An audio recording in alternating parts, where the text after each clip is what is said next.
Thank you Lord, bless your name, स्तुति हो प्रभु। Okay दोस्तों, जय मसीह। आप सभी का प्रभु यीशु मसीह के नाम से फिर एक और बार आज एक अद्भुत टॉपिक के ऊपर बात करने के लिए आप सभी का मैं स्वागत करता हूं। दोस्तों 8 बज चुके हैं, जैसे मैं लगातार 8 बजे जो है आप सभी के बीच में परमेश्वर के वचन को, किसी वचन के खुलासे या किसी टॉपिक के ऊपर लगातार आपसे कई महीनों से बात करते आ रहा हूं। चलिए दोस्तों, आज का जो विषय है आपके बीच में रखने से पहले फिर से आपको यहाँ पर जो हमेशा दिखाता हूँ वो बात को रखते हुए आगे बढ़ना चाहूँगा ना। कुछ चीज़ें पहले कर लेते, वह यह है, आवाज़ ठीक से पहुँच रही है? नीचे टाइप करके बताएं। विजुअल अभी तक क्लियर है? नीचे टाइप करके बताएं। और साथ ही साथ आप कहाँ से देख रहे हैं, किस कंट्री से देख रहे हैं, भारत के किस राज्य से देख रहे हैं? मसीह मंथन के हैं तो नीचे टाइप करें। मेरी कलीसिया से GMT तो वो नीचे टाइप करें। और ऐसा इसलिए ताकि मुझे एहसास हो कि आप लोग जो हैं वो देख रहे हैं और मेरी नज़र में आप लोग रहते हो ना। दोस्तों मैं चाहता हूं कि आज का जो विषय है आपके बीच में रखने से पहले जल्दी से आपको मैं ये समझा देता हूं। मसीह मंथन बैठक, जिसको शॉर्ट में कहते हैं MMB वर्ल्ड ग्रुप, जिसका मतलब है मसीह मंथन वर्ल्ड ग्रुप ना। दोस्तों मैं चाहता हूं कि ये एक ऐप जिसको आपको डाउनलोड करना है, जिसको कहते हैं टेलीग्राम ऐप, और उसके बाद आप जो हैं इस नंबर पर आप कॉल करेंगे सुबह 10 से रात को 9 बजे तक। और दूसरा नंबर है ये, तो इसका मतलब है कि टोटल 6 नंबर है। जी दोस्तों, टोटल 6 नंबर है और उसमें आप अपने आप को ऐड कराओगे। और इसका मकसद है मसीह मंथन का कि परमेश्वर की देह, द बॉडी ऑफ क्राइस्ट को, इफिसियों की किताब उसका 5वां अध्याय वचन 26 के अनुसार कलीसिया को वचन के द्वारा शुद्ध करना। द बॉडी ऑफ क्राइस्ट को, मसीह की देह को, जिसको कलीसिया कहते हैं, उसको वचन के द्वारा शुद्ध करना। और वो सभी गलत शिक्षाएं, वो सभी रॉन्ग डॉक्ट्रिन या टीचिंग से प्रोटेक्ट करना। और जिसके लिए परमेश्वर ने इफिशियंस चैप्टर 4 वर्स 11, 12, 13 जो 5 प्रकार की सेविकाएं दी है, अपोस्टल्स है, प्रॉफिट है, एवेंजलिस्ट है, पास्टर्स है, टीचर्स है, और इनको रखा है ताकि कलीसिया की प्रोटेक्शन हो सके, मसीह की देह की प्रोटेक्शन हो सके। और जिसके चलते दोस्तों मैं समझता हूं कि ये जो है, आप जब इसमें जुड़ जाओगे तो बहुत सारी जानकारियां आपको इसमें मिलती रहेगी ना। अभी जो करंट क्या कहते हैं मेंबर्स हैं इसके, वो है 1500 से भी ज्यादा अभी। जी दोस्तों, और वो कहां से हैं? भारत के 29 राज्य, पड़ोसी मुल्क, और साथ ही साथ कम से कम 15 से 20, अगर मैं गलत नहीं हूं, वहां से लोग जुड़े हुए हैं।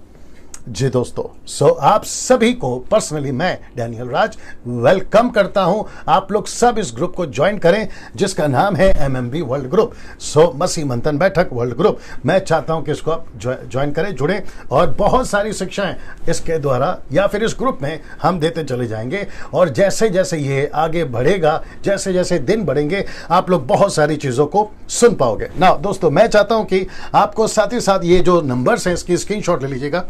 जी मैं हट गया हूँ, स्क्रीनशॉट ले लीजिए ताकि आपको कॉल करने में आसानी होगा। और याद रखिए सुबह 10 से रात को 9 बजे तक ही आपको कॉल करना है। दूसरा नंबर है ये, इसकी भी स्क्रीनशॉट ले लीजिएगा आप लोग ना। अगर ये फ़ोन नहीं उठाते हैं तो आपको करना क्या है कि आपको एक मैसेज ड्रॉप करना है, फिर उसके बाद ये आपको कॉल बैक करेंगे। और वापस अगर इनका कॉल बैक नहीं भी आता है, वापस कॉल करिए आप लोग। उससे क्या होगा कि आप जो हैं अपने आप को जोड़ पाओगे। और ये लोग जो हैं काफ़ी व्यस्त रहते हैं, हो सकता है कि 1-2 बार आपका कॉल ना उठाएं, या कई बार ऐसा भी हुआ है लोगों ने मुझे कॉल किया है। कोई दिक्कत नहीं है, कीप ट्राइंग। ओके ना दोस्तों, अब यहां से एक ऐसा विषय है जिसको आप लोग पहले से जानते हैं, और वह है, यह लिखा है यूसुफ की 10 कहानियां।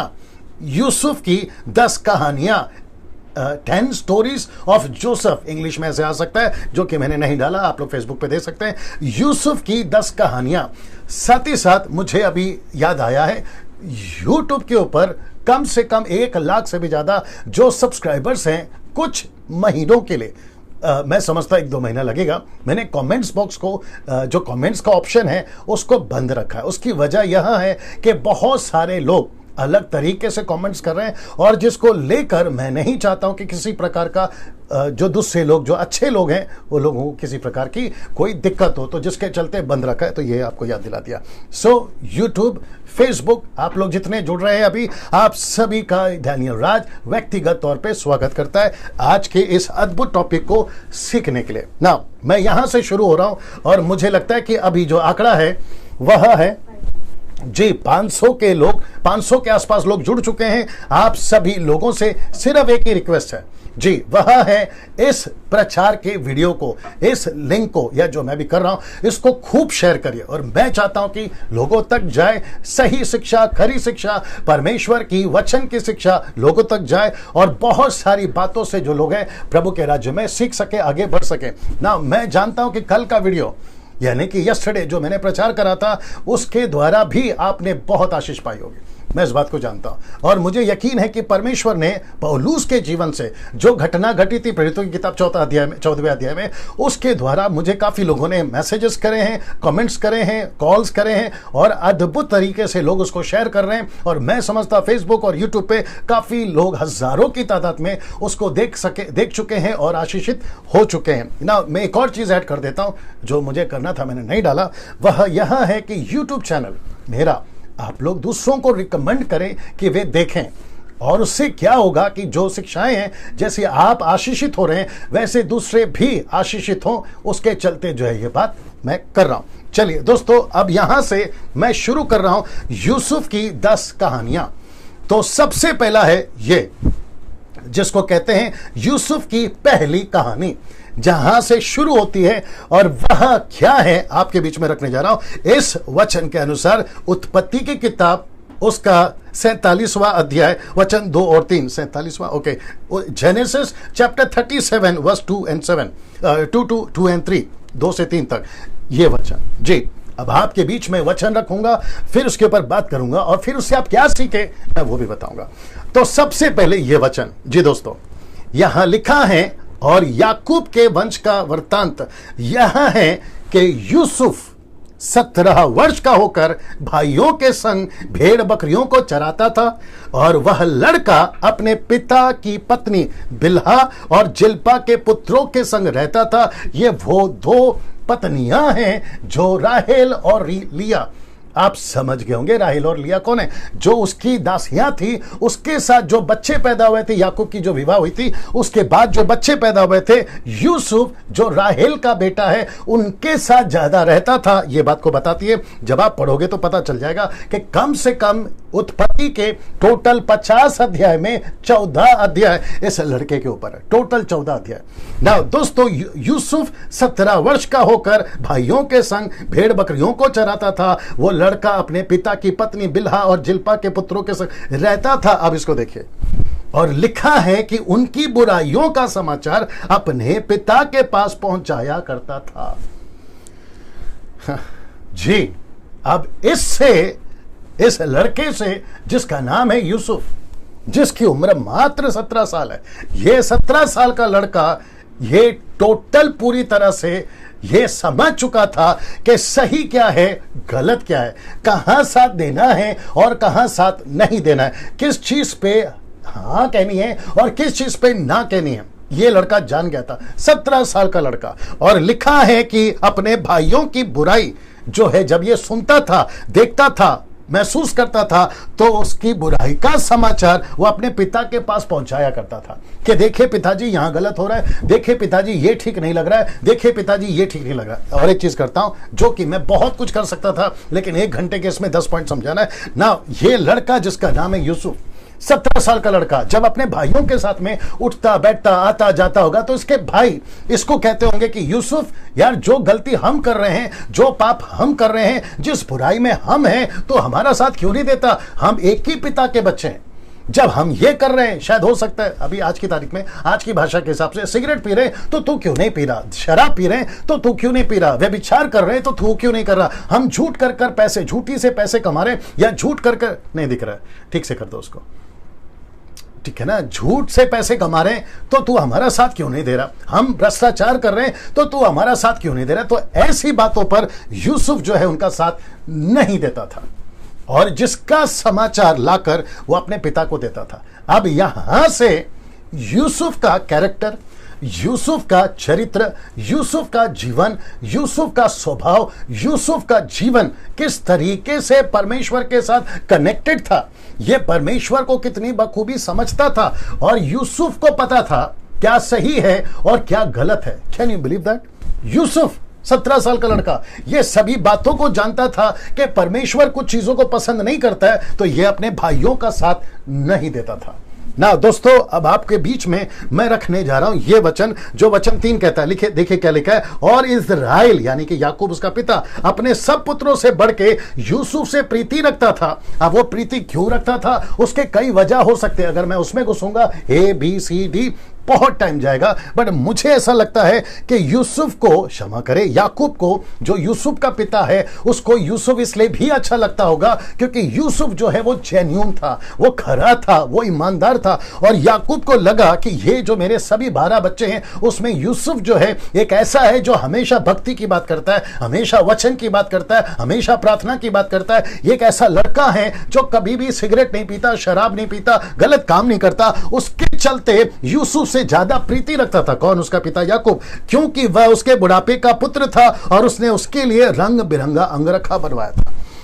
वाह!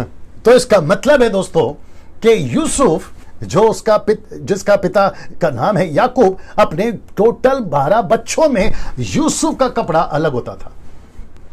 अब आप सोच के देखिए, जिसका कपड़ा अलग है, जिसका क्या कहते हैं ना, रहन सहन अलग है, जिसका स्वभाव अलग है, जिसका चरित्र अलग है, जिसकी बातें अलग है, अगर वो एक सोसाइटी में रहता है, एक फैमिली के अंदर रहता है, जो टोटल कटके अपने 11 भाइयों के बीच में कटकर है, ऑफकोर्स रूबेन भी अच्छा था, उसकी बात करेंगे हम, वो टोटल कटके है, उनसे सबसे हटकर है, कटकर है, ऐसा लड़का, ऐसा व्यक्ति को कौन पसंद करेगा जी?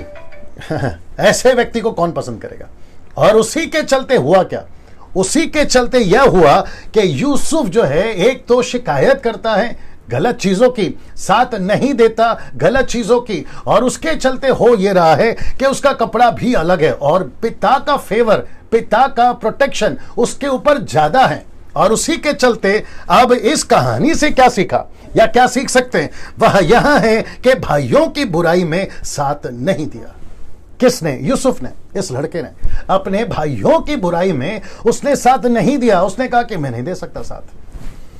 ना, इससे हम क्या सीख सकते हैं? इससे हम ये सीख सकते हैं, आप कहां हैं ऑफिस में, आप कहां हैं कलीसिया में, आप कहां हैं अपने घर में, आप कहां हैं अपने सोसाइटी में, आप कहां हैं अपने बिजनेस पार्टनर के साथ में, आपको क्या करना है? उनकी बुराइयों में उनका साथ नहीं देना। यह है पहला स्टेप, यह है पहला कदम। और यहीं से परमेश्वर ने यूसुफ को देखना शुरू कर दिया। परमेश्वर की नजर उसके ऊपर लग गई। परमेश्वर ने बोला, वाह, ये लड़का काम का है। अब उसके ऊपर जब परमेश्वर की नजर पड़ी तो परमेश्वर ने कहा कि जो बुराई के साथ में नहीं है वो मेरे साथ है, जो पाप के साथ में नहीं है, परमेश्वर कहता वो मेरे साथ में। यही चीजें हम सीखते हैं बाइबल के अंदर। सो यूसुफ ने कभी भी बुराई का साथ नहीं दिया। खुद का भाई हुआ तो क्या हुआ, उसके खुद के पिता के बच्चे, जिसको कहते हैं ना ब्लड लाइन, हुआ तो क्या हुआ। कभी कभी कुछ लोग कहते हैं मैं तो घर का आदमी हूं, चलता है। अरे अपना भाई है, चलता है। अरे अपना पास्टर है, चलता है। अरे अपना चर्च है, चलता है। अरे अपना एवेंजलिस्ट है, चलता है। नो, उसने कहा मैं बुराई का साथ नहीं दे सकता। अब आप सोच के देखिए, जब आप मुझे सुन रहे, क्या सीख रहे हैं हम इससे? ये पहला कहानी, ये पहला लेसन से हम क्या सीख सकते हैं? हम ये सीख सकते हैं कि कुछ भी हो जाए, मैं कहीं पे भी रहूं, मेरे साथ जैसे भी लोग जुड़े, लेकिन मैं उनकी बुराई में साथ नहीं दे सकता। नंबर 1। नंबर 2, ये रहा यूसुफ की दूसरी कहानी, या यूसुफ की दूसरी कहानी, मतलब उसके जीवन के 10 कहानी को मैं आपके बीच में रख रहा हूं। ये हो गया एक जो अभी बताया, ये रहा दूसरा। तो यूसुफ की दूसरी कहानी, उत्पत्ति की किताब, उसका 37 का 4, जेनेसिस 37:4। आइए देखते क्या लिखा है जी दोस्तों।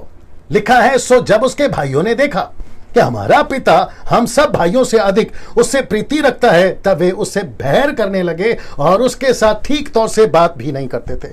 तो यहां पर यूसुफ ने एक ऐसा निर्णय लिया जहां उसको एहसास हुआ, अगर मैं उनका साथ नहीं देता हूं तो वे मेरे दुश्मन हो जाएंगे। यूसुफ ने दुश्मनी पसंद करी, बजाय बुराई के अंदर सच्चा बनकर। बुराई कर रहा हूं लेकिन दोस्त बने रहो, बुराई कर रहा हूं लेकिन साथ में रहो, बुराई करूंगा साथ दूंगा लेकिन मेरे से दुश्मनी मत करो। ऐसा यूसुफ ने नहीं किया और उसका परिणाम क्या हुआ कि एक साथ उसके जो भाई हैं, खास करके 10 उसके जो भाई हैं, वो उसके साथ बात नहीं कर रहे, उसके साथ में दुश्मनी शुरू हो गई। और अक्सर ऐसा ही होता है दोस्तों। इस कहानी से हम क्या सीख रहे हैं कि सच्चा रहने की कीमत चुकाई किसने? इस लड़के ने। रिपीट करता हूं कि सच्चा रहने की कीमत चुकाई। और इसको पता चल गया था अगर मैं यहां पर इनका साथ नहीं देता दुश्मनी शुरू। और अक्सर ऐसा ही होता है दोस्तों। लेकिन याद रखो, अगर दुश्मन तैयार हो रहे हैं, आप सही हो, अगर दुश्मन तैयार हो रहे हैं तो चिंता नहीं करना, क्योंकि हम अगर परमेश्वर के साथ में सही हैं, बाकी अगर कोई हमारे साथ में सही हो या ना हो उससे कोई फर्क नहीं पड़ता, अनटिल अनलेस हम परमेश्वर के साथ सही हैं। अगर हम परमेश्वर के साथ सही हैं, बाकी सबको परमेश्वर हमारे साथ सही कर देगा। ये बात को अच्छे से गांठ बांध के चलिए। हमको किसी को प्रूफ नहीं करना है कि हम कितने सही हैं, हमको सिर्फ एक ही को प्रूफ करना है और वह है परमेश्वर। वह है परमेश्वर, हमको सिर्फ उसको प्रूफ करना है। आपको कैसा लग रहा है नीचे कमेंट्स करके बताइए। ये वाली लाइन मैं रिपीट करता हूं, किसी को प्रूफ नहीं करना कि मैं कहां तक सही हूं कहां तक गलत हूं। हमको सिर्फ एक ही को प्रूफ करना है और वो है परमेश्वर। और जब उसको हम प्रूफ करते हैं मैं सही हूं, बाकी सब लोग आपके दुश्मन हो सकते हैं, आपके सब लोग दुश्मन हो सकते हैं, कोई बात नहीं। लेकिन परमेश्वर को पता है कि सही टाइम पर आपको कैसे उसको सबके बीच में आपको उठाकर खड़ा करना है। और वही हम लास्ट में देखेंगे। सो यूसुफ की सच्चाई की कीमत यूसुफ को चुकानी पड़ी। इससे हमने ये सीखा। दूसरा लेसन है, दूसरा लेसन है। नाउ अब आता है तीसरा। मैं वक्त का ख्याल रखूंगा लेकिन आपको खूब मजा आएगा। मेरे साथ में बने रहें और वो दिखाते रहो। जी मेरे साथ में बने रहें सभी लोग। और आप लोग कहां से हैं वो भी आप लोग जो हैं बताते रहें। मेरे को ये सब नहीं चाहिए। जी यूसुफ की तीसरी कहानी, आइए देखते क्या है। यूसुफ की तीसरी कहानी जेनेसिस 37 और वर्स 5। उत्पत्ति का इसको क्या कहते हैं हिंदी में? 47 क्या 37? ओके 37 का 5। उत्पत्ति 37 का 5। जेनेसिस उत्पत्ति जेनेसिस 37 5। नाउ दोस्तों ये रहा तीसरी कहानी। नाउ यूसुफ ने एक स्वप्न देखा और अपने भाइयों से उसका वर्णन किया। तब वे उससे और भी द्वेष करने लगे।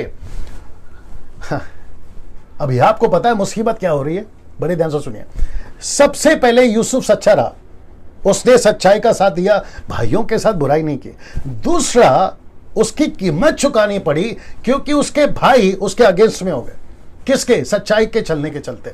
अब आप सोचिए, जब सच्चाई देखी परमेश्वर ने और जब सच्चा निकला परमेश्वर की नजर में, तो परमेश्वर ने कहा कि ओ ये लड़का अच्छा है, ये बुराई का साथ नहीं देता, ये किसी भी तरीके से कीमत चुकाने को तैयार। Let me put it again. मैं वापस कहता हूं कि जो दूसरी कहानी का है ना, उसका तीसरा कनेक्शन, तीसरी कहानी का कनेक्शन है। यहां पर सच्चा रहने की कीमत चुकाई उसने। तब परमेश्वर ने कहा क्योंकि ये सच्चा है, तब परमेश्वर ने उसको एक ऐसा स्वप्न दिखाया जो भविष्य में घटने वाला था। तो किसको दिखाया दर्शन? किसको दिखाया स्वप्न? एक ऐसे लड़के को जो कीमत चुकाने को तैयार है सच्चाई के लिए। Wow, see that? Let me repeat again. परमेश्वर उस लड़के को चुन रहा है भविष्य का सपना दिखाने के लिए। इसको चुना उसने क्यों? क्योंकि ये लड़का तैयार हो गया था सच्चाई के प्रति कीमत चुकाने को। अगर आप लोग इशारा समझ जाओगे तो समझ जाओगे। मैंने भी कल वही किया। मुझे भी कल एक वीडियो पे कीमत चुकानी पड़ी क्योंकि मुझे परमेश्वर को प्रूफ करना था, किसी मनुष्य को नहीं। और उसकी कीमत मैं चुकाने के लिए तैयार हूं। जी दोस्तों, आगे आप लोग इशारा समझ गए होंगे। और इस लड़के को जब देखा परमेश्वर ने, ये लड़का तैयार है किसी तरीके से कीमत चुकाने के लिए। जब परमेश्वर ने बोला ओके, अब मैं इसको एक ऐसा दर्शन, एक ऐसा स्वप्न, एक ऐसा भविष्य की बातें बताऊंगा और उसके चलते ये लड़का मेरे लिए काम आएगा, तब परमेश्वर ने उसको एक स्वप्न दिखाया। आप सभी जानते कि स्वप्न क्या है?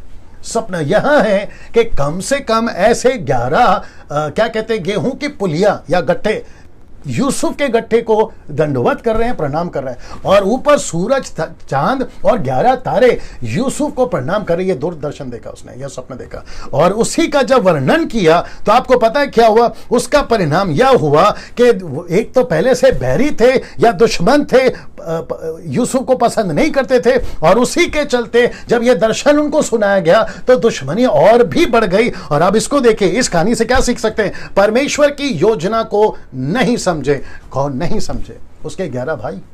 मैं रूबेन को ज्यादा नहीं इन्वॉल्व करूंगा क्योंकि वो अच्छा था लड़का, है ना जी। जी, परमेश्वर की योजना को नहीं समझे। कौन सा योजना? जो परमेश्वर ने इसमें बताया। दुश्मनी किसकी है? दुश्मनी यूसुफ के साथ नहीं है।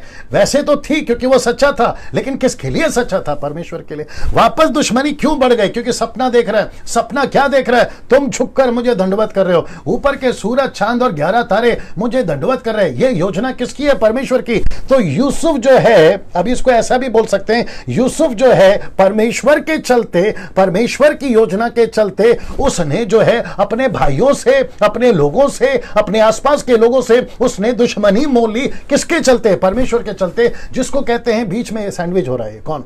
जोसेफ। यूसुफ बीच में सैंडविच हो रहा है। एक तरफ परमेश्वर की योजना पूरा करना है, दूसरी तरफ परमेश्वर की योजना पूरी कर रहा हूं तो मेरे भाई मेरे विरोध हो रहे हैं, मेरे दुश्मन हो रहे हैं। लेकिन इसने फिर भी चुनाव किया कि कुछ भी हो जाए मैं परमेश्वर की योजना में चलूंगा, और जिसके चलते उसके भाई नहीं समझे कि यह लड़का, बड़े ध्यान से सुनना, यह लड़का किसी प्रकार के हमारे से व्यक्तिगत दुश्मनी नहीं कर रहा है, ये किसी प्रकार का पर्सनल अटैक नहीं कर रहा है। ये दरअसल में ये लड़का एक योजना में चल रहा है। किसकी? परमेश्वर की। किसकी? परमेश्वर की। और उसी की कीमत ये लड़का चुका रहा है। ऐसा आपके साथ में भी होता होगा, और आजकल चल भी रहा है। आप सभी जानते हैं इस बात को। जो लोग मुझे व्हाट्सएप कर रहे हैं या मैसेजेस भेज रहे हैं, अगर वो लोग सुन रहे हैं, मैं उनको भी कहना चाहता हूं, आपको परमेश्वर की सच्चाई की कीमत चुकानी पड़ेगी यहीं। और याद रखो, बाहर के बाहर तो है विरोध, लेकिन अंदर भी आपके विरोध हो जाएंगे। और यही तो हो रहा है। और ये ऐसा इसलिए हो रहा है क्योंकि ये परमेश्वर की योजना को नहीं समझ रहे हैं। अगर परमेश्वर की योजना को समझे होते तो ये आपका बैरी नहीं होते, ये आपका साथ देते। मुझे ऐसा लगता है कि और एक बोलना पड़ेगा जो मैंने नहीं डाला, जो अभी आ रहा है। 800 लोग अभी जुड़ गए, 800 लोग, 800 पीपल आर वाचिंग।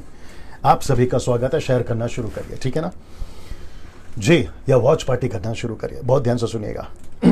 आपको पता है, जब आप परमेश्वर की योजना में चलते हो तो एक्सपेक्ट नहीं करना, ये सीखेंगे हम अभी।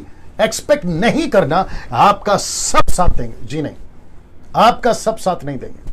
मैं इस बात को अभी अनुभव कर रहा हूं, आप लोग भी अनुभव कर चुके होंगे, और आप लोगों ने अनुभव किया होगा।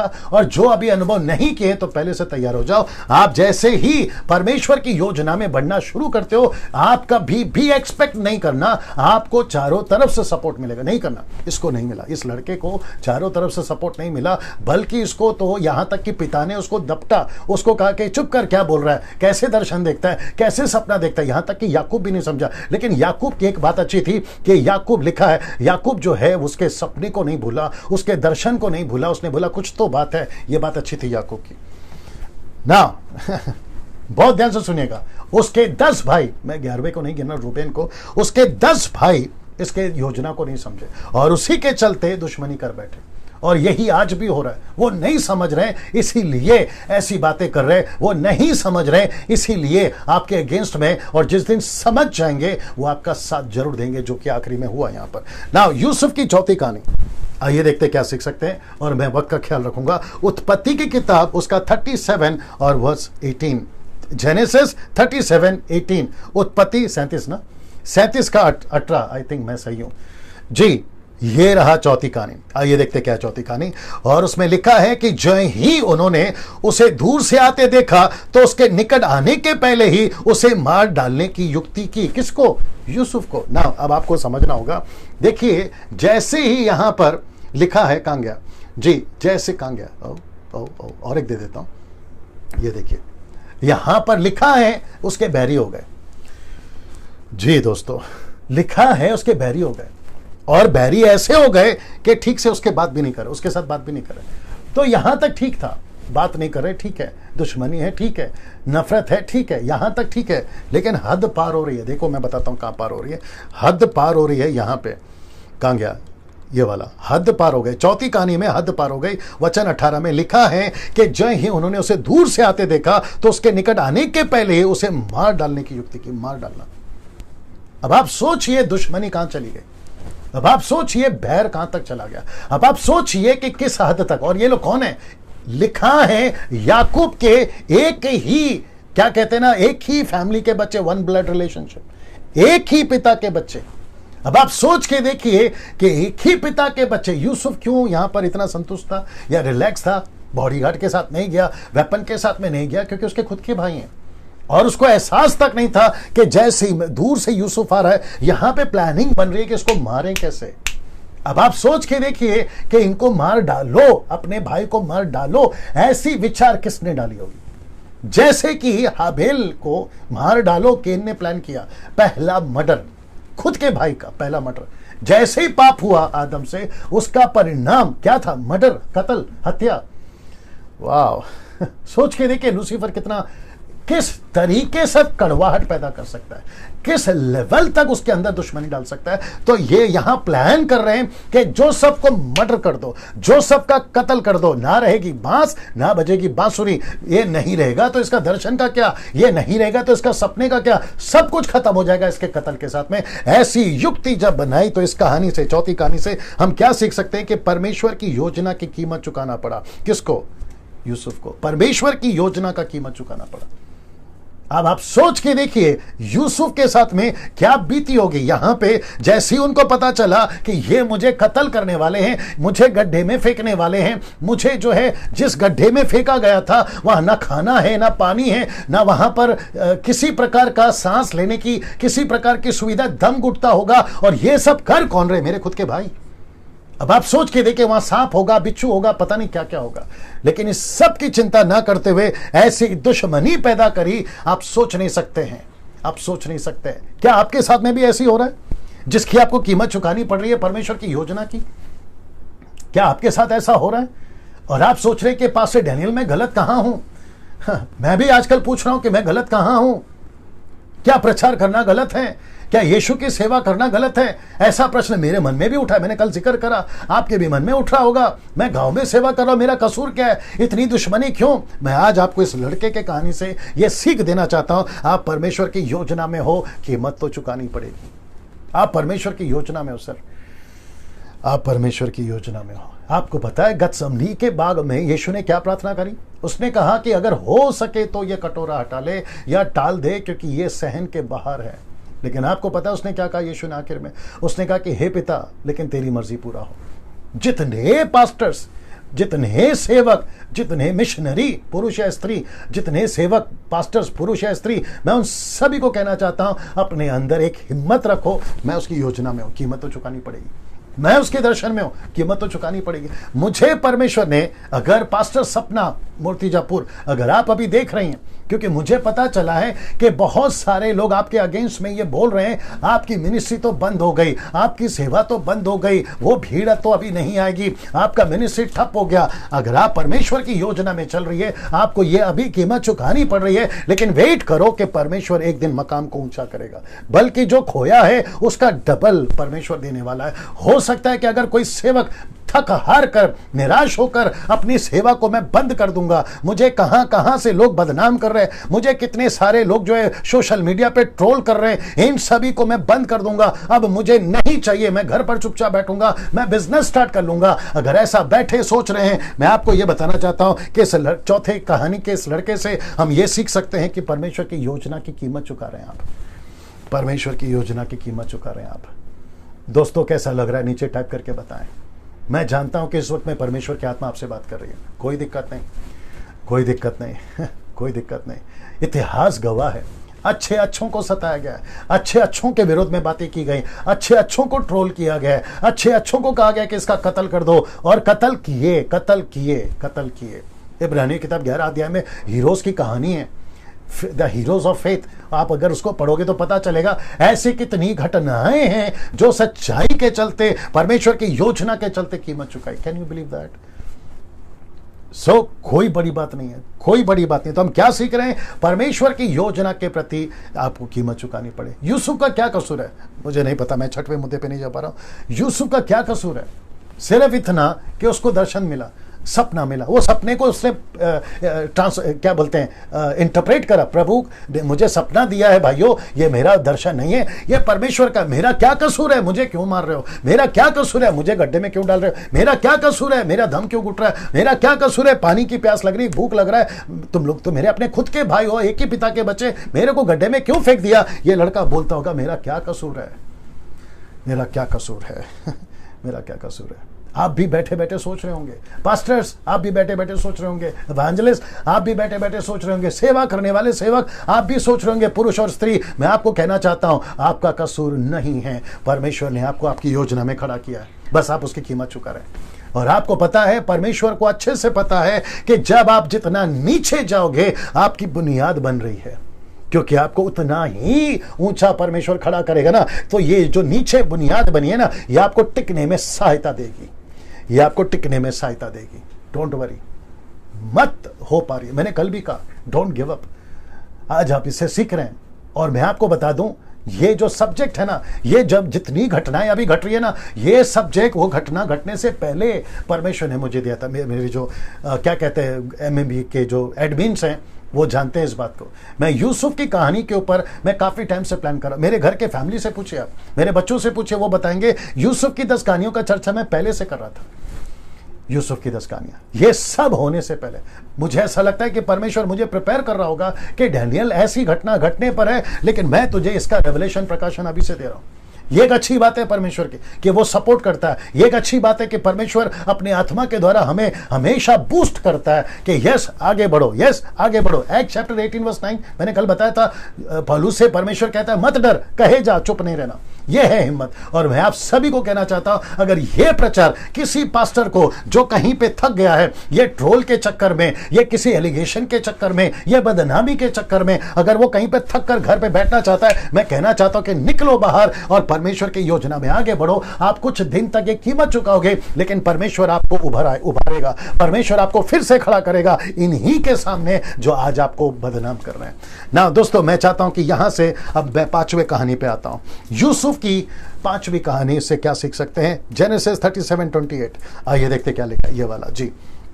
जी दोस्तों, यूसुफ के भाइयों ने उसे गड्ढे में से खींच के बाहर निकाला और इश्माइलों के हाथ चांदी के 20 टुकड़ों में बेच दिया, और वे यूसुफ को मिस्र में ले गए।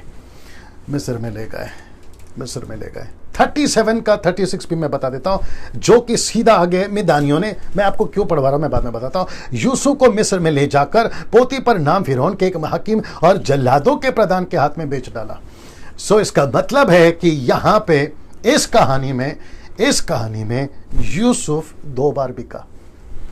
वाह वापस कहता हूं, यूसुफ 2 बार बिका।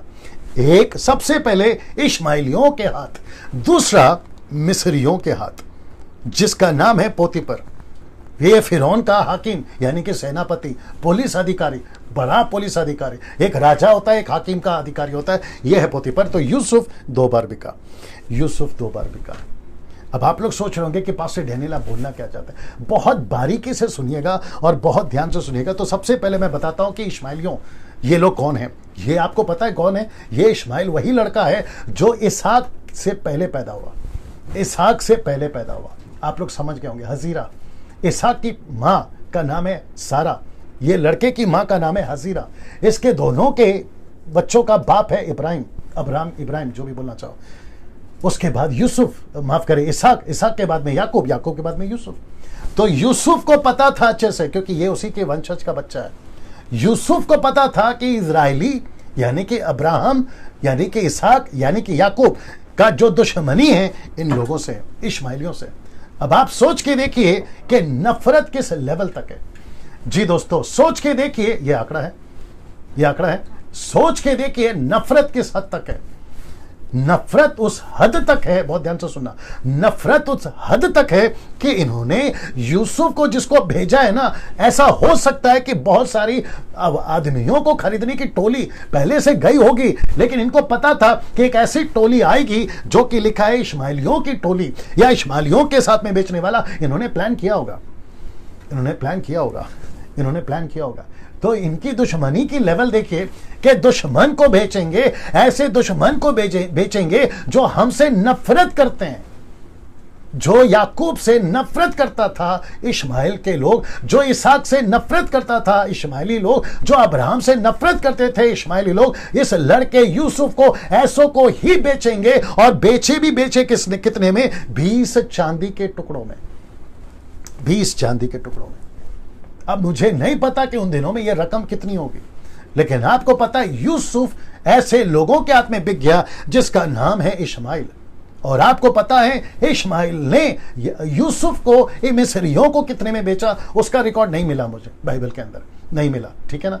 लेकिन मैं समझता हूं कि ये जब इसको खरीदे होंगे, किसको? यूसुफ को। ये जब खरीदे होंगे यूसुफ को, तो मुझे ऐसा लगता है ये लोग जो हैं ये जान गए होंगे ये यहूदी लड़का है, ये यहूदी लड़का है, इसका बैकग्राउंड क्या है, इसका ग्रुप क्या है। आप सोच के देखिए कि इन लोगों ने एक तो खरीदा है, ऊपर से गुलाम बनाया, तीसरा दुश्मनी किस लेवल पे निकाली होगी। आप समझ रहे हैं? 5वीं कहानी है इसके जीवन की, किस लेवल तक। कमेंट बॉक्स में सब ठीक चल रहा है। आप सोच के देखिए किस लेवल तक इन्होंने दुश्मनी निकाली। किसने? इन लोगों ने, इश्माइलियों ने। ऐसा हो सकता है, ऐसा हो सकता है कि यूसुफ को जब पोतीफर को बेचने की बारी आई, ये देख लीजिए, पोतीफर ने जब इसको खरीदा होगा, जब पोतीफर को बेचने की बारी आई, जल्लादों का जो प्रधान था उसके हाथ में जब बेचने की बारी आई, तो कैसे बेचा होगा, इसको कैसे रखा होगा, मैं ज्यादा डिटेल में नहीं जा सकता। बस इतना सा बोल सकता हूं कि इसके बदन के एक भी कपड़ा इसके ऊपर नहीं होगा, इसको ऐसा रखा होगा कि ठीक से जांचो, इसके दांत ठीक हैं, इसके हाथ ठीक हैं, इसके पैर ठीक हैं, इसको कोई बीमारी नहीं है, इसको किसी प्रकार का क्या कहते हैं कोरोना वायरस नहीं है, HIV नहीं है, इसको कैंसर नहीं है, इसकी दोनों किडनी सलामत है, ये लड़का बहुत ही काम का आएगा। इसकी कीमत इतनी है जैसी कि कोई मटन बेचता है, जैसे कि कोई कपड़ा बेचता है, जैसे कि कोई अपना कोई सामान बेचता है। सोच के देखिए कि इसको सड़क पे खड़ा रखकर बोली लगी होगी, सड़क पर रखकर इसकी बोली लगी होगी। जी दोस्तों, सड़क पर रखकर इसकी बोली लगी। और ऐसा सब करवाया किसने? इसके खुद के भाइयों ने।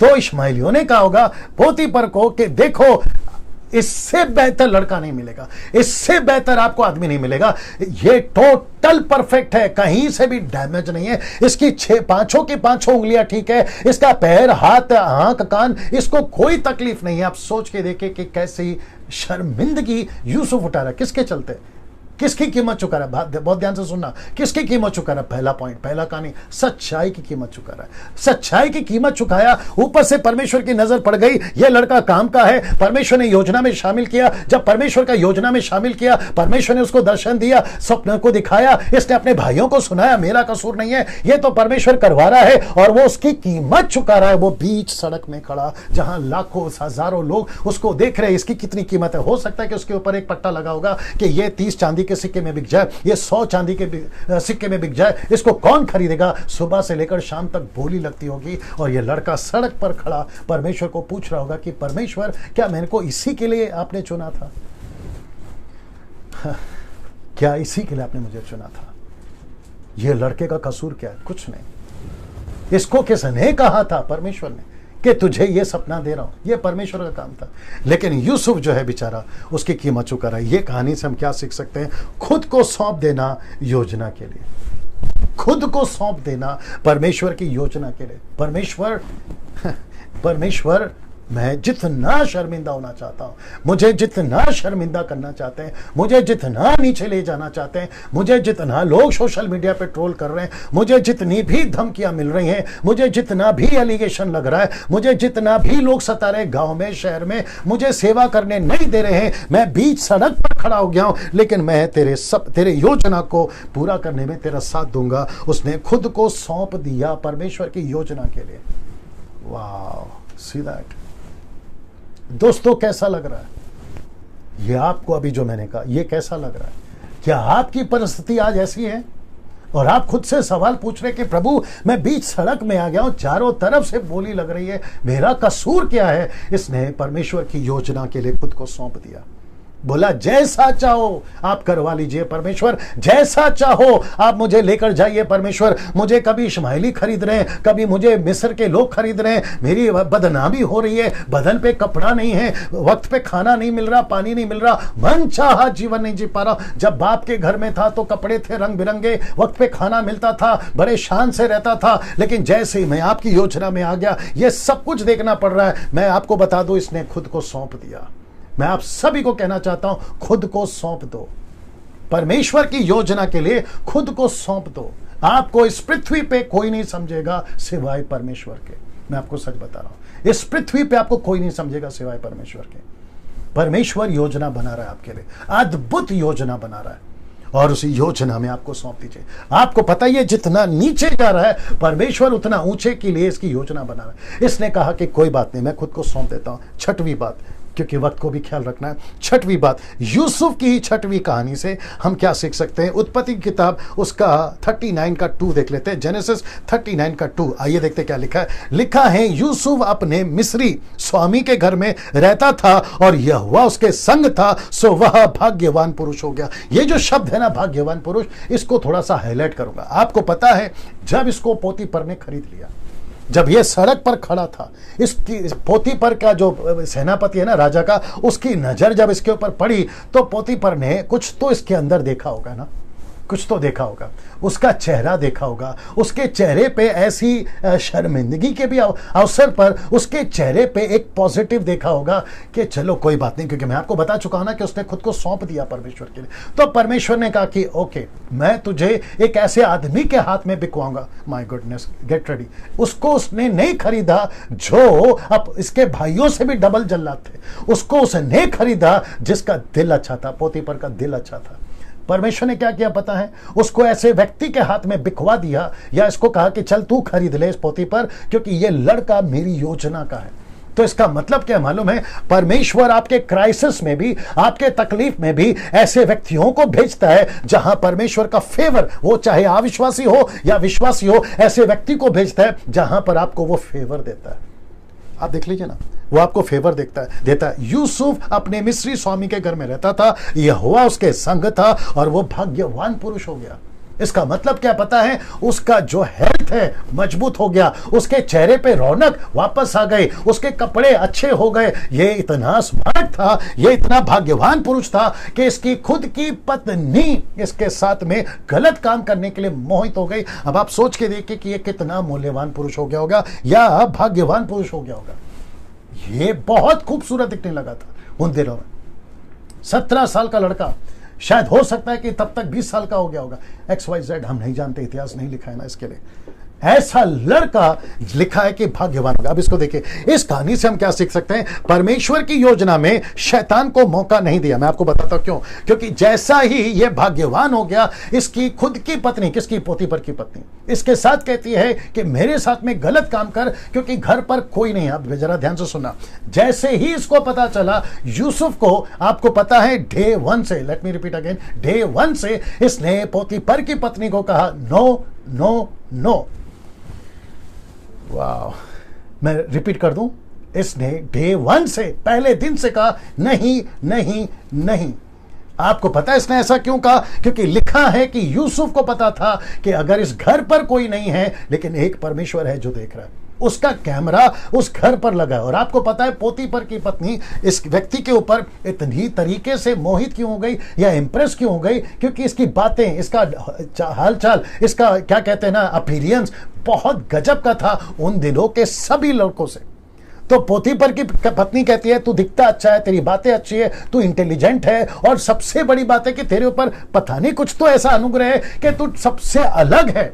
और मैं आपको बताऊं, क्योंकि लिखा नहीं है, मुझे ऐसा इंटरप्रेट महसूस हो रहा है अभी कि ये औरत ऐसा कह सकती होगी, मेरा जो पति है वो राजा का सेनापति है, अगर तू मुझसे शादी करेगा मैं राजा को रिकमेंड करूंगी कि इसको यहां से हटा दो, तुझे सेनापति बना दे। ये भी हो सकता है। अब जरा ध्यान से सुनना, बहुत ध्यान से सुनना, मजा आएगा। यूसुफ के पास में चॉइस था। कैसे बोलूं, वापस कहता हूं कि यूसुफ के पास में चॉइस था, चुनाव था। वो पोतीफर की पत्नी को स्वीकार करे, पोतीफर की पत्नी की गलत बातों को स्वीकार करे, पोतीफर की पत्नी उसको जो जो पैसे देगी या जो भी पोजीशन देगी उसको स्वीकार करे। उसके पास चुनाव था, लेकिन आपको पता है उसने क्या चुना? उसने कहा कि नहीं, मेरे पास में दूसरा ऑप्शन है। उसने कहा कि जिस परमेश्वर के साथ में मैं चल रहा हूं, मैं वहां पर उसके साथ में सबसे पहला परमेश्वर के साथ में गद्दारी नहीं कर सकता। मुझे बहुत सारे फेवर दे सकती है तू, पिछली जिंदगी मैं गड्ढे में गिरा, मुझे बेचा गया, मेरे पास में गरीबी है, मेरे पास में तकलीफ है, मैं इसमें से एक झटके में निकल सकता हूं पोतीफर की पत्नी, और वो तू मुझे सब दे सकती है। लेकिन उसने वो चुनाव नहीं किया। ऐसे चुनाव के फ्रीडम आपको भी मौके मिले होंगे, ऐसे चुनाव के फ्रीडम आपको भी मिले होंगे। यार क्या फर्क पड़ता है, कोई नहीं देख रहा है। यार क्या फर्क पड़ता है कितना फेवर आएगा, यार कोई नहीं फर्क पड़ता अगर मैं ये लालच में गिर गया तो मेरा पूरा जिंदगी सेटल हो जाएगा। ऐसे मौके आपके भी जीवन में आए होंगे या आए हो चुके होंगे। मुझे नहीं पता कि ऐसे टाइम पे आपने क्या चुनाव किया, लेकिन अगर अभी कोई देख रहा है, ये 950 लोग देख रहे हैं जी, 950 पीपल आर वॉचिंग नाउ। मैं उन सभी को कहना चाहता हूं आपके पास में भी ये चुनाव आया होगा। अगर मैं ये स्वीकार करता हूं तो फिर इजी है। और आपको पता भी क्या हुआ, बड़े ध्यान से सुना, लिखा है इस पूरे चैप्टर में कि पोतीफर की पत्नी ने उसको सिर्फ एक बार चांस नहीं दिया। ऐसा लिखा है हर बार, लिखा है बार बार, लिखा है प्रतिदिन। लेकिन जब भी ये इसके पास आती, इसका एक ही था, लिखा है नहीं नहीं नहीं, लिखा है नो नो नो। जब आप पहली बार मना करते हो, पहली बार, तो आखिर तक मना करने में आसानी होती है।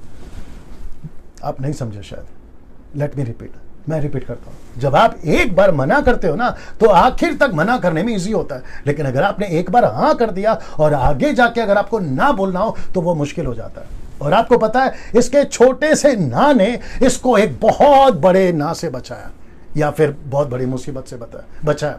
तो जैसे ही पोतीफर की पत्नी ने कहा कि यस, आज ये रेडी हो जाएगा, चलो एक काम करते, कल ट्राई करती हूँ, कल रेडी हो जाएगा, एक काम करते परसों रेडी हो जाएगा, तरसों, ऐसे करते 10-20 दिन, महीनों लगे होंगे।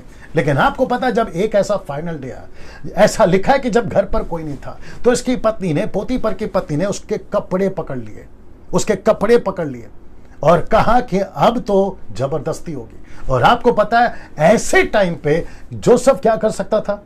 जोसेफ बोल सकता था कि प्रभु 1 महीने से मना कर रहा हूं, आप तो सिचुएशन जानते हैं, 1 साल से मना कर रहा हूं, आप तो सिचुएशन जानते हैं, मेरी परिस्थिति क्या है, मेरा सर्कमस्टेंसेस क्या है, आप देख सकते हैं कि मैं कहां फंस गया हूं। प्रभु एक बार ये जबरदस्ती करिए उसके चलते, लेकिन उसके बाद में मैं माफी मांग लूंगा या फिर आपके साथ में ठीक कर लूंगा और फिर इसको भी मैं ठीक कर दूंगा। चलो एक बार कह रही है ना, चलो खत्म कर देते हैं, उसके बाद में सब कुछ नॉर्मल हो जाएगा। इसके पास में ये एक बड़ा चांस था। लेकिन आपको पता है इसको सपोर्ट किसने किया? वो पहले के छोटे छोटे ना ने इसको बड़े ना को करने में सपोर्ट किया, अगर आप समझ गए होंगे।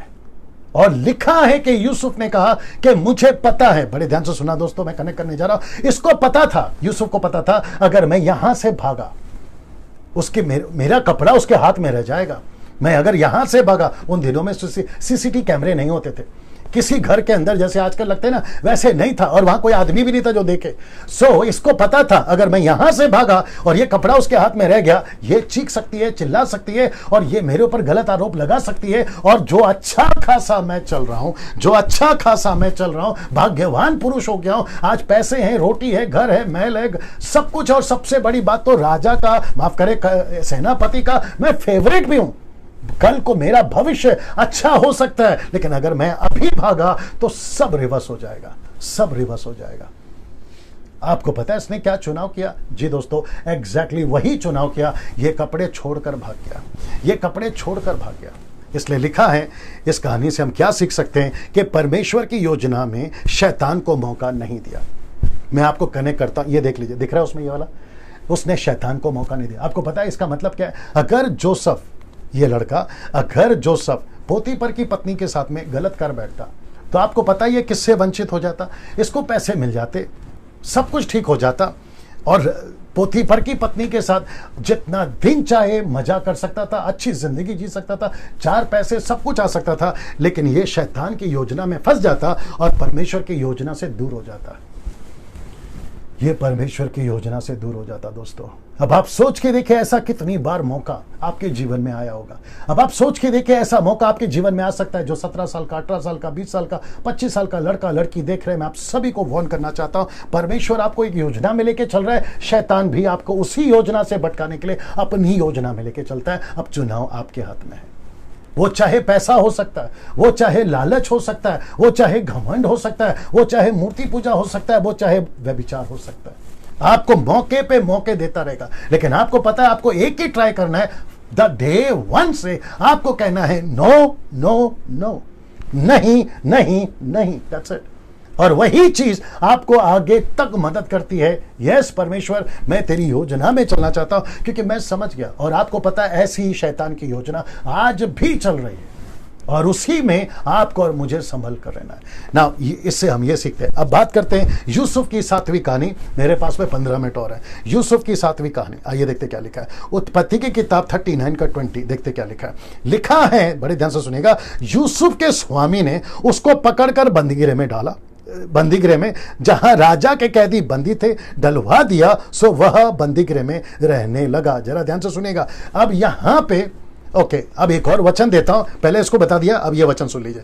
लिखा है उत्पत्ति 39 का 21 में, पर यहोवा यूसुफ के संग रहा और उस पर करुणा की और बंदीगृह के दारोगा के अनुग्रह की दृष्टि उस पर हुई। यह सब कब हुआ दोस्तों? जब इसने परमेश्वर की योजना को चुनना स्वीकार किया। ये देखो, इसका मतलब क्या है? 7वीं कहानी हमें क्या सिखा रही है कि इसने चुनाव किया परमेश्वर की योजना में चलने का और यह पहुंच गया जेल में। लेकिन जेल के अंदर भी राजा का, क्षमा करें, पोती पर को इतना गुस्सा आया क्योंकि वो झूठ में फंस गया। किसके? पत्नी के। और पत्नी की बात तो सबसे ऊपर है। पति शक ही नहीं कर सकता पत्नी के ऊपर, ये तो स्वाभाविक है। ये लड़के की गलती, और पत्नी ने जो मसाला डालकर, जो बढ़ा चढ़ाकर, गलत तारीफ कर गलत एलिगेशन लगाकर, किसके ऊपर? जोसेफ के ऊपर। तो पति तो ऑब्वियस है पत्नी की सुनेगा, और ऐसा ही हुआ। तो उसका ऐसा लिखा है कि वो आग बबूला हो गया। कौन? पोतीफर। इसको पढ़ लीजिए जी। जैसे ही वो आग बबूला हो गया, आपको पता है इसने किसके साथ रखा? ऐसा लिखा है कि जहां राजा के कैदी रहते थे, राजा के कैदी, देखिए जी, राजा के बंदी, वहां पे डलवा दिया। तो इसका मतलब क्या मालूम है? सबसे गंदा टॉर्चर, जहां सबसे नीचे, मुझे नहीं पता कि जहां ये रहता है, जहां राजा के बंदी रहते होंगे, राजा के दुश्मन है, तो राजा क्या सजा देगा आप सोचिए। शायद वहां हो सकता है कि पंखा नहीं है, वहां हो सकता है कि वेंटिलेशन नहीं है, हवा नहीं है, वहां हो सकता है कि बाथरूम नहीं है, पानी नहीं है, खाना नहीं है, और पता नहीं किस तरीके का खाना देते हैं। अब आप सोच के देखिए, अर्श पे था, अर्श पे था, कहां पहुंच गया? फर्श पे। एक होता है ना फर्श से अर्श, ये कहां था? अर्श में था, अभी कहां पहुंच गया? फर्श में, मतलब सीधा नीचे। किसके चलते? एक गलत को साथ नहीं देने के चलते। किसके चलते? एक लड़की, एक औरत ने उसको कहा गलत काम कर, उसका साथ नहीं देने के चलते। मैं आपको बताऊं, बड़े ध्यान से सुनना, अगर उसके दोस्त वहां होते, अगर आज के तारीख के लोग वहां पर होते, आपको पता है यूसुफ को क्या कहते? एक नंबर का पागल है जोसेफ, तू एक नंबर का पागल है। और मैं आपको बताऊं, जो कैदी वहां थे, शायद हो सकता है, बड़े ध्यान से सुनना, शायद हो सकता है उन्होंने पूछा होगा, यार एक बात बता, तू यहां कैसे आ गया? तू था कौन? तो जोसेफ ने कहा होगा इनसे, क्योंकि 2 साल ये अंदर था या 3 साल अंदर था, 2 साल का तो रिकॉर्ड है मेरे पास में बाइबल के अंदर, ठीक है ना। इन्होंने पूछा होगा कि तू कैसे क्या अंदर आ गया? तो आपको पता है वो पूरे के पूरे बंदीगृह के लोग, कैदी लोग हंसे होंगे। बोला पागल, एक गोल्डन चांस था तेरे पास, एक गोल्डन चांस था तेरे पास, किसी को पता तक नहीं चलता, तेरे पर कोई शक तक नहीं करता, और उल्टा तू अर्श से अर्श मतलब ऊंचाई पे जाता रहता, और तूने अपने पैर पे कुल्हाड़ी मारी। तो मेरे को ऐसा लगता है कि यहां पर भी लोगों ने बोला तेरे जैसा बेवकूफ, तेरे जैसा मूर्ख, ऐसा आदमी नहीं देखा। लेकिन आपको पता जोसेफ ने क्या बोला? उनको क्या बोला? यार तुम लोग की, तुम्हारा एंगल है ये तुम्हारी सोच है, संसारिक हो ना, ये तुम्हारी सोच है, लेकिन मैं आत्मिक हूं, मेरे पास परमेश्वर है। और यह सच है कि मैं ऊपर ऊपर ऊपर ऊपर और जा सकता था, लेकिन तुमको नहीं पता कि मैं किसी की योजना में चल रहा हूं, और तुमको नहीं पता कि मैं जो तुम्हारा लेवल बता रहे ना, ऊपर ऊपर ऊपर, परमेश्वर ने टॉप का ऊपर रखा है मेरे लिए, वहां पहुंचना है मेरे को, क्योंकि उसकी योजना अलग है। जोसेफ यहां पर भी शर्मिंदा हो रहा है।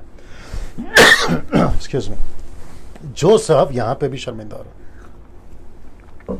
आपको पता है कभी कभी आपका खुद का अंतरात्मा, आपका खुद का ज़मीर, आपका खुद का बुद्धि आपसे बात करता है, यार चल जाता था, एक बार की तो बात थी, यार चल जाता था, थोड़ा कॉम्प्रोमाइज, यार चल जाता था। ऐसा बात खुद से भी होता है। लेकिन उसके बावजूद इसने बोला मैं जेल में जाने को तैयार हूं, मैं जेल में जाने को तैयार हूं। आइए देखते हैं इससे हम क्या सीख सकते हैं। इसको पढ़वा देता हूं। लिखा है, पर यहोवा यूसुफ के संग रहा, उस पर करुणा की, बंदीगी के दरोगा के अनुग्रह की दृष्टि उस पर हुई। बात तो वापस फिर आ गई।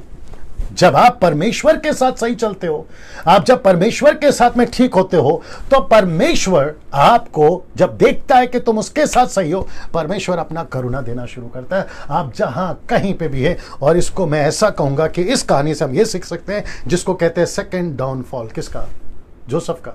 एक बार गड्ढे में बिका, फिर उसको लोगों ने एक बार गड्ढे में फेंका, लोगों ने उसको खरीदा, वो एक फॉल था। अब ये दूसरा डाउनफॉल है इसकी लाइफ में।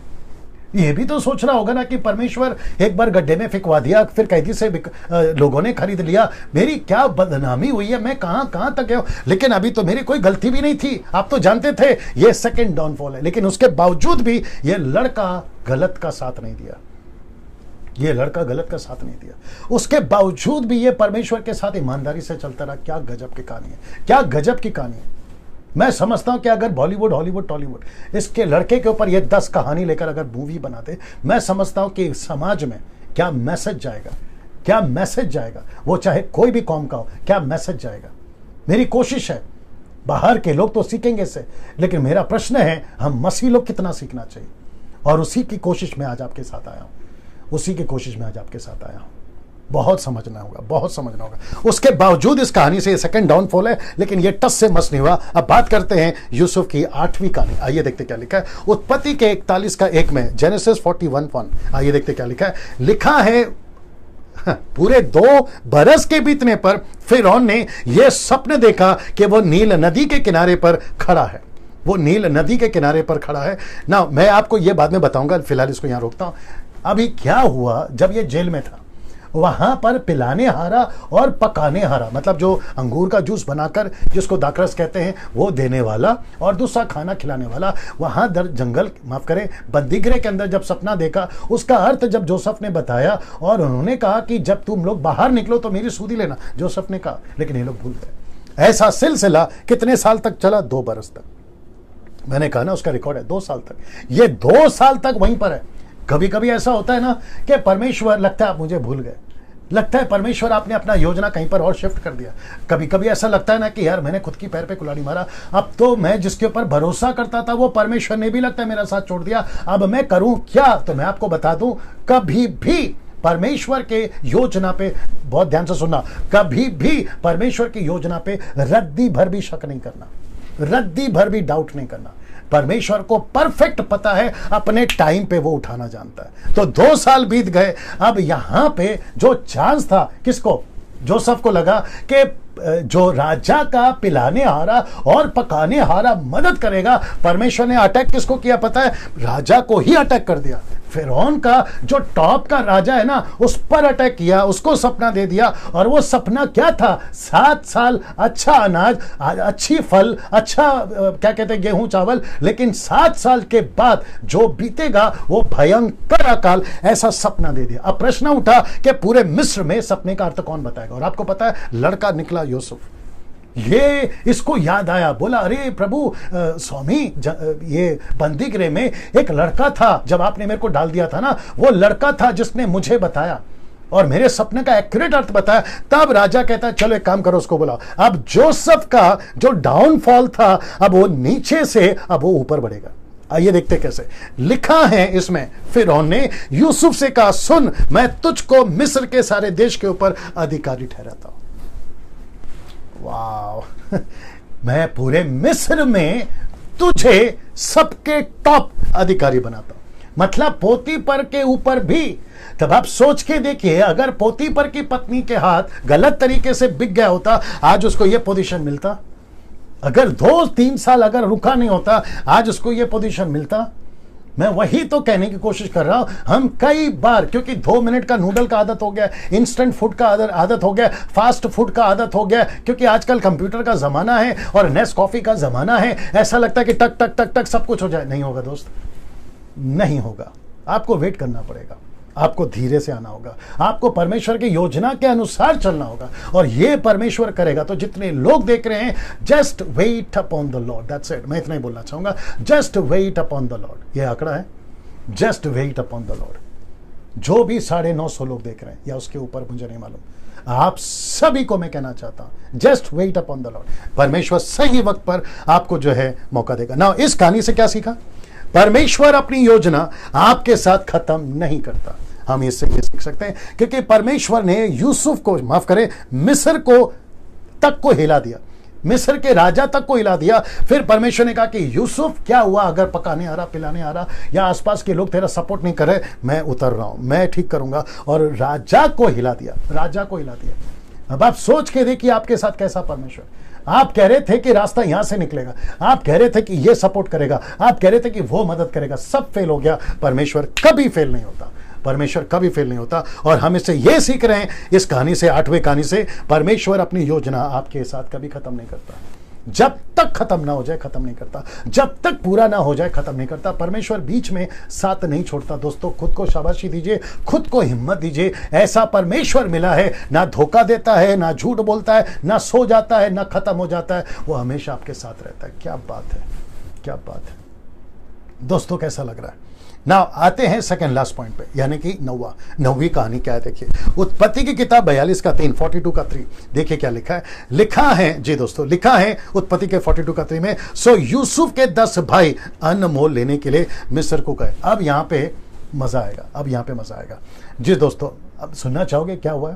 जब 7 साल का अकाल, सब ठीक है, जब 7 साल का अकाल पृथ्वी पे पड़ा, माफ करें, अच्छी अनाज का सीजन जब आया, उसके बाद जब अकाल पड़ना शुरू हुआ, तो लिखा है कि याकूब ने अपने भाइयों से कहा, बच्चों से कहा कि पता चला है, व्हाट्सएप पे मैसेज आया है, न्यूज़पेपर पे मैसेज आया है, क्या बोलते हैं, न्यूज़ में पता चला है, अखबार में पता चला है कि मिस्र में जो है खाना मिल रहा है, मिस्र में खाना मिल रहा है। तो उसको जैसी ही न्यूज़ मिली, अपने 10 बच्चों को भेजा उसने, बोला जाके पता, और रूबेन को नहीं भेजा, उसको अपने पास रखा, ठीक है ना। तो 10 भाई निकले, 10 भाई, आपको याद आ गया होगा ना, शुरू में बोल रहा था 10 भाई अलग है, रूबेन अलग है। तो 10 भाई निकले इसके पास में।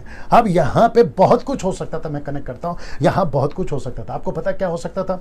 यूसुफ अपने भाइयों से बदला ले सकता था, यूसुफ अपने भाइयों से बदला ले सकता था। यूसुफ गुस्से में आकर अपने भाइयों से कह सकता था, अच्छा अब पता चला कि सच्चाई सच्चाई होती है, अब पता चला कि तुमने मेरे साथ में क्या क्या किया है, अब पता चला कि तुमने मेरे साथ में कितना अत्याचार किया है। लेकिन आपको पता है कि यूसुफ ने ऐसा कुछ नहीं किया। मैं आपको बताता हूं क्यों, क्योंकि यूसुफ परमेश्वर की योजना में था। मैं शुरू से बोल रहा हूं, यद्यपि तुम लोगों ने, क्योंकि उसके भाइयों को डर था कि जब पिताजी मर जाएंगे तो ये बदला जरूर लेगा। बहुत लंबा कहानी था, मैंने शॉर्ट कर दिया, आप लोग समझ जाओगे। यद्यपि तुम लोगों ने मेरी बुराई का विचार किया था, परंतु परमेश्वर ने उसी बात में भलाई का विचार किया, जिससे वह ऐसा करे जैसे आज के दिन प्रकट है कि बहुत से लोगों का प्राण बचे। तो यूसुफ किसके योजना में था? परमेश्वर की योजना में। यूसुफ को क्या पता चला, मैं एक योजना में चल रहा हूं, ये मेरे भाइयों का कसूर नहीं है, ये मेरे भाई नहीं है, ये मैं पहले दिन से आपको बता रहा हूं, ये जो कुछ चल रहा है ना फेसबुक पे, व्हाट्सएप पे, आप लोग, मैं शुरू से बोल रहा हूं, ये पूरा का पूरा शैतान का प्लान है। क्योंकि बहुत सारे लोगों का प्राण बच रहा था ये लॉकडाउन के 5-6 महीने। और जैसे ही लूसीफर को पता चला कि डैनियल राज के मैसेजेस से यूट्यूब और फेसबुक पे कितना भारी इंपैक्ट पड़ रहा है, प्रतिदिन लोग आशीषित हो रहे, उसको पता चल गया था। और बड़ी योजना के साथ उसने लाख कोशिश करी कि रोके, लेकिन यहां पर यूसुफ अपने भाइयों को कहता है, कोई बात नहीं, मैं तो उसकी योजना में चल रहा था, और अगर मैं उसकी योजना में नहीं चलता तो बहुत सारे लोगों का प्राण नहीं बचता। 7 साल अच्छा अनाज नहीं बचा पाते, 7 साल भयंकर अकाल कैसे बचाते पूरी दुनिया को? तो सोच के देखिए, पूरे वर्ल्ड में लिखा है, पूरी पृथ्वी पे ऐसा भयंकर अकाल था, और ये अकेला लड़का था जो ऐसी भयंकर अकाल में पूरी दुनिया को बचा सके। ये उसकी योजना में था। मुझे नहीं पता कि आप वो लड़का हो सकते हैं, मुझे नहीं पता कि डैनियल राज ये लड़का हो सकता है, मुझे नहीं पता कि कई लोग जो आज चल रहे हैं, काम कर रहे हैं, मसीह मंथन के जो लोग हैं, हो सकता है कि नरेंद्र आप हैं, सुनीता अनीता आप हैं, समीक्षा आप हैं, शिवम आप हैं, शैलेश और ट्रीजा आप हैं, या जितने हमारे साथ पास्टर्स लोग जुड़े हैं वो हैं, मुझे नहीं पता। और हम सभी को परमेश्वर अपने अपने इलाके में इस लड़के की तरह खड़ा किया है, इसलिए लिखा है कि बहुतों के प्राणों को बचा सक रहा हूं। मुझे थोड़ा सा टाइम दीजिए, मैं समाप्त कर रहा हूं। इस कहानी से क्या सीखा मैं आपको बताता हूं। यूसुफ ने बदला नहीं लिया, यूसुफ ने बदला नहीं लिया, यूसुफ ने बदला नहीं लिया। और उसको पता था कि मैं परमेश्वर की योजना में चल रहा हूं। उसने कहा कि बहुत सारे लोगों के प्राण मैं बचा सकता था, उस योजना में मैं चल रहा था। और उसी के चलते, अगर आप लोग समझ रहे होंगे, मेरा व्यक्तिगत किसी के साथ में कोई प्रॉब्लम नहीं, लेकिन सब आत्मिक लड़ाई है। और उसी के चलते डैनियल राज ने जो लास्ट में कल एक एफर्ट लिया या एक वीडियो बनाए, आप लोग सब जानते हैं, ये उसी का परिणाम है, बदला नहीं लिया ना। इसको सुनिए, यूसुफ की 10 कहानी, यानी कि 10वीं कहानी, लास्ट वाला, उत्पत्ति की किताब 50 का 24, जेनेसिस 50:24। आइए देखते क्या लिखा है। लिखा है, यूसुफ ने अपने भाइयों से कहा, मैं तो मरने पर हूं, परंतु परमेश्वर निश्चय तुम्हारी सूधी लेगा और तुम्हें इस देश से निकालकर उस देश में पहुंचा देगा जिसके देने की उसने इब्राहिम, इसहाक, याकूब से शपथ खाई थी। पता है इससे क्या सीख सकते हैं? इधर देखिए, यूसुफ ने परमेश्वर की योजना का पूरा साथ दिया जो इब्राहिम, इसहाक, याकूब के साथ था। तो परमेश्वर को एक लड़का चाहिए था और वो लड़का मिला जोसेफ, जो परमेश्वर की योजना में जो अब्राहम, इसहाक, याकूब के साथ में थी, उसको लेकर चले। तो लड़का मिला कौन? एक ऐसा लड़का जो सच्चाई के साथ था, एक ऐसा लड़का जो अपने भाइयों की बुराई को बर्दाश्त नहीं करता था या उनका साथ नहीं देता था, एक ऐसा लड़का जो पोतीपर की पत्नी के साथ गलत काम नहीं किया, एक ऐसा लड़का जो कहीं पे भी गलत नहीं हुआ, और जिसके चलते इसको देख लीजिए, जिसके चलते ये मैंने लिखा कि अपने 17 वर्ष की उम्र से लेकर 110 वर्ष की उम्र तक, क्योंकि यूसुफ 110 साल तक जिंदा रहा, जोसेफ 17 साल की उम्र से लेकर 110 वर्ष की उम्र तक यूसुफ ने कभी भी ऐसा कोई काम नहीं किया जिससे प्रभु दुखी हो। वाह, जिससे प्रभु दुखी हो, ऐसा कोई काम नहीं किया। इसकी स्क्रीनशॉट लेकर आप यूज करना चाहें कर सकते हैं। ऐसा कोई काम नहीं किया जिससे परमेश्वर दुखी हो ना। दोस्तों इसको देखिए, ऐसे ही आप भी एक योजना में हो परमेश्वर के, ऐसे ही जोसेफ की तरह आप भी हो आज। सो मैं आप सभी को कहना चाहता हूं, आपको परमेश्वर ने अपनी योजना में बुलाया। आप ऐसे ही जोसेफ की तरह उस योजना में हो। अब इसको देखिए, आप परमेश्वर का साथ दो उसकी योजना में, वो आपका साथ देगा आपकी योजना में। वाह, कितना खूबसूरत लाइन है। मैं रिपीट करता हूं, आप परमेश्वर का साथ दो उसकी योजना में, वो आपका साथ देगा आपकी योजना में। दोस्तों मैं यहां पे समाप्त करने वाला हूं, ये लास्ट था। कैसा लगा आपको आज का ये यूसुफ की 10 कहानी से? आपने क्या क्या सीखा? मैंने सब कुछ बताया। आप इस वीडियो को शेयर करना चाहोगे? जरूर करिए, जरूर करिए। दूसरों को बताइए, सही शिक्षा क्या है बताइए, ये बातें उनके तक पहुंचाइए, खुद को हिम्मत दीजिए ना। दोस्तों ये अनाउंसमेंट है अभी वाला, जो कि अभी से 15 से 20 दिन मैं लाइव नहीं आ पाऊंगा। उसकी वजह यह है, बड़े ध्यान से सुनिएगा, 15 से 20 दिन डैनियल राज लाइव नहीं आ पाएगा। वो उसकी वजह यह है कि मेरा जो रूम है अभी, मैं इसको रिनोवेट कर रहा हूँ इससे बेहतर सेटअप डालने के लिए, ताकि आपके बीच में अच्छे से लाइव रिकॉर्डिंग, या जिसको कहते हैं एक ऐसा कमरा बना रहा हूं जहां मैं सारी सुविधा, लाइट हो या प्रोजेक्ट जो करता हूं टीवी पे वहां हो, हर चीज को अच्छे से बना रहा हूं। और मुझे लगता है कि ये सब करने में 15 से 20 दिन लग जाएंगे। और जिसकी योजना मेरे जो ग्रुप के एमएबी के जो ग्रुप के एडमिन्स है वो लोग जानते हैं मैं क्या बात कर रहा हूं, क्योंकि उनसे मैं डिस्कस कर चुका हूं, ठीक है ना। सो 15 से 20 दिन मैं लाइव नहीं आऊंगा, लेकिन बीच बीच में मेरी जो गाड़ी है उस पर बैठकर मैं 5 मिनट का वीडियो बनाता रहूंगा, जो यूट्यूब पे अपलोड होगा, वो भी कभी कभी ऑल्टरनेट डे या फिर हफ्ते में 1-2 बार, दैट्स इट, ठीक है ना। तो 20 दिन तक या 15 से 20 दिन तक आप मेरे जितने भी वीडियोस हैं आप उसको फिर से देखें, अगर नहीं देखा पुरानी वीडियोस को देखें, और जो कुछ चल रहा है आप बुद्धि से उसके साथ में लेके चलें। परमेश्वर आपका साथ दे, जैसे आज आपने सीखा है, आप उसकी योजना में है, शैतान की योजना में नहीं फंसना। परमेश्वर आपको आशीष दे। 15-20 दिन के बाद फिर मुलाकात होगी। अपना ख्याल रखिएगा। जय मसीह।